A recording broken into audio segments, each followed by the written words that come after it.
Hey everyone, welcome back to Summary Central, where we break down life-changing books into lessons you can actually use.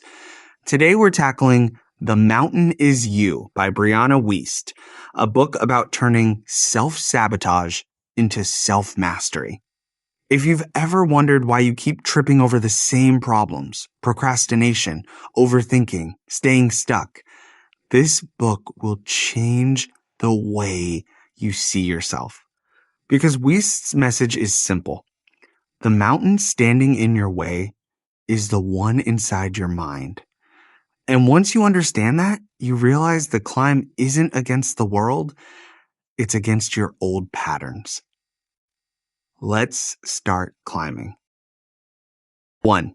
Self-sabotage isn't self-hate, it's self-protection. When you sabotage yourself, it's not because you're weak or broken. It's because part of you thinks it's protecting you. Your brain's job is to keep you safe, not fulfilled. So every time you try to grow, it panics. Change feels dangerous. Success feels risky. Rejection feels deadly. That's why you scroll instead of start. That's why you quit when things go well. You're not lazy, you're scared. But Wiest says the only way out is through you have to teach your nervous system that growth is safe. Try this. When you feel fear or hesitation, ask, what is this trying to protect me from? Reassure yourself, it's okay to grow now. Celebrate small wins. Each one rewires your brain for courage. You can't fight fear by ignoring it. You have to make peace with it until it stops mistaking progress for danger. 2. Emotional intelligence is how you climb. Wiest says emotional intelligence, the ability to understand and manage emotions, is what keeps you from falling off the mountain. Emotions aren't enemies, they're data. Anger shows where your boundaries are. Sadness reveals what you've lost. Fear points to what matters most. People who repress emotions don't become strong, they become stuck. The key is to listen to emotions, not live inside them. Try this. Label what you feel instead of acting on it. I'm frustrated beats I'm fine. Ask what it's trying to teach you. Let emotions move through your body. Walk, write, breathe. When you stop fighting emotions and start learning from them, every storm becomes a training ground. 3. You can't outrun your patterns.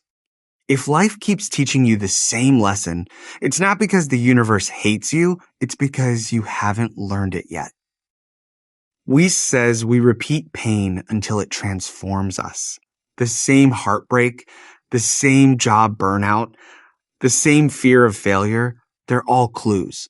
The moment you respond differently, the pattern ends. That's how growth actually looks. It's not fireworks, it's choosing a new reaction in the same old story. Try this. Notice your loops. What themes keep showing up? Ask, what payoff am I getting from this? Maybe it's comfort or control. Change one behavior. Even a tiny deviation breaks the cycle.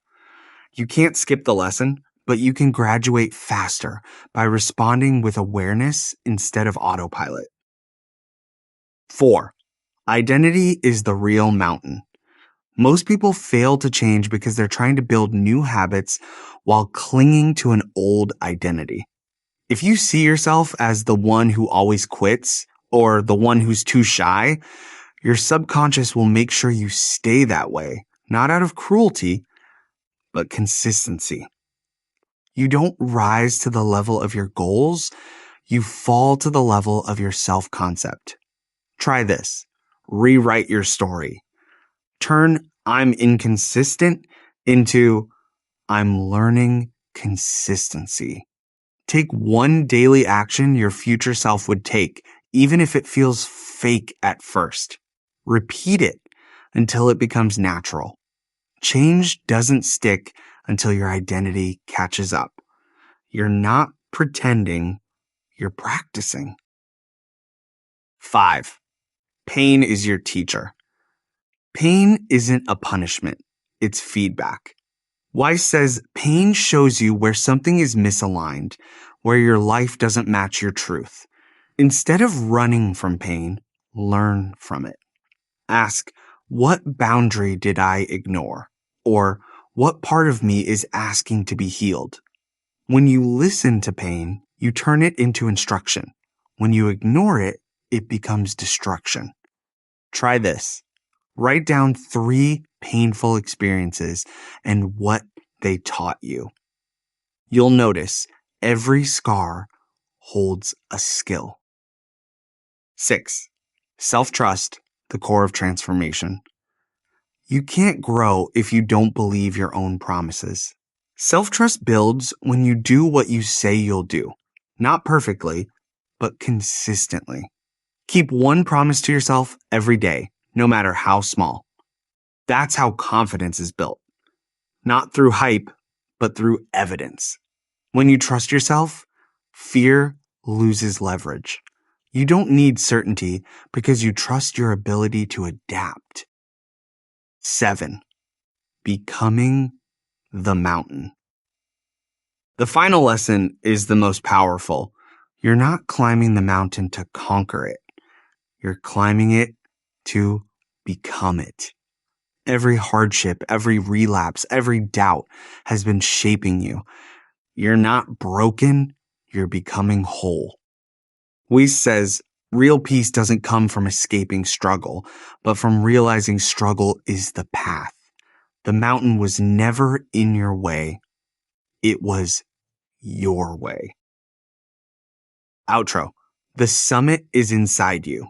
So, that's The Mountain Is You, a guide to turning resistance into growth and self-sabotage into strength. Your obstacles are invitations. Your fears are maps. And your past wasn't a detour, it was training for this climb. If this breakdown helped you see your own patterns a little clearer, give this video a like so more people can find their way up the mountain too. And if you want to go deeper, check out the 15-minute and 30-minute versions linked below. Remember, the view you're chasing isn't at the top. It's inside you. You just have to keep climbing. Thanks for watching, and I'll see you in the next climb right here on Summary Central.